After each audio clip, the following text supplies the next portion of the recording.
I went to Vietnam, Christmas 91, stayed there for 3 months. No paper. I just go. I go everywhere. I met Nguyen Xuân at Quán Thanh Niên.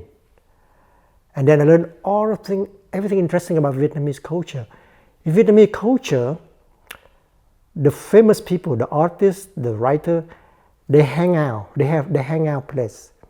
Sometimes they had a couple hangout place. Okay, you're looking for Nguyen Xuân, right? Oh, it's evening. He now at Quán Thanh Niên. You go there, you meet him. Oh, now it's breakfast time. He's at another place, at the street corner, looking at people. So we met Nguyen Xuân, and he told me about his life. He told me long. Don't think that I'm like in good standing with the Viet Cong. They put, like when they first come in, they put me away in a small town for a long time. You know, they tell me a lot of interesting things.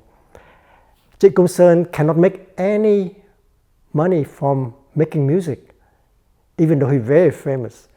He make money from painting. So he was a painter, and his painting itself like hotcake. So I always say, heck man, this guy can make a living as an artist. I never can make a living as an artist. And he introduced me to Trịnh Tú. This guy was so kind to me. When I went to North Vietnam, to Hanoi, he let me stay at his house on Quan Thánh.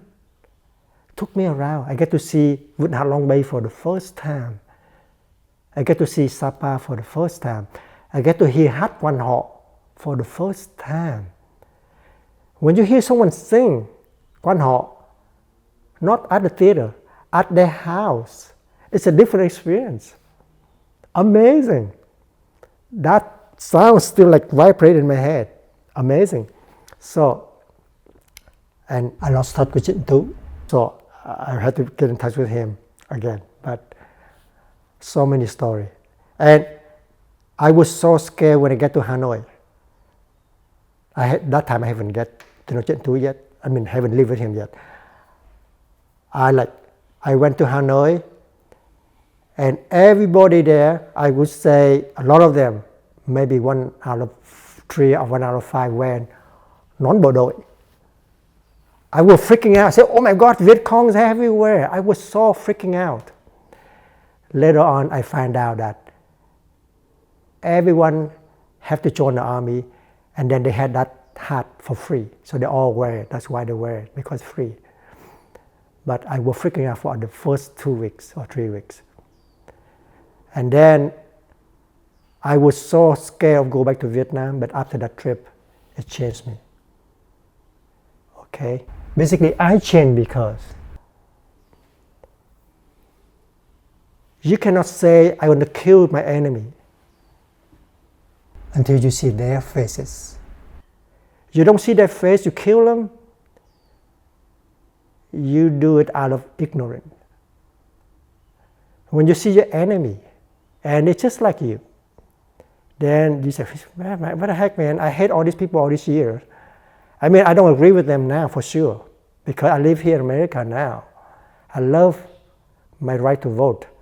I love I can talk shit about my government. But for me to kill them? No way. I never do it. So it changed me. Not because I learned something from a book. It's because I go there. And that's how I trust my experience more than something I learned from a book. I look back at my life, I changed my opinion so many times. Mấy người ba phải, Việt Nam gọi là ba phải.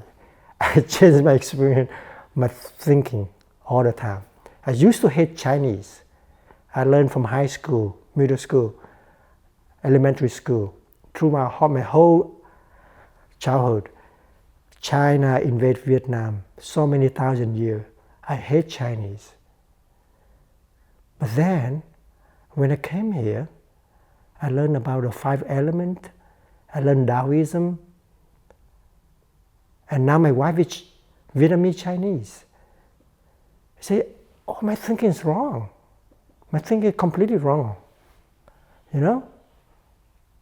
I used to be very confused. I don't believe that women had the equal right. This confuses. This is all the doctrine for women. First you serve your husband, then you serve your children. Women have no right. But when I came here, I changed my mind. Not right away, but by fighting with people, but get to so many fights.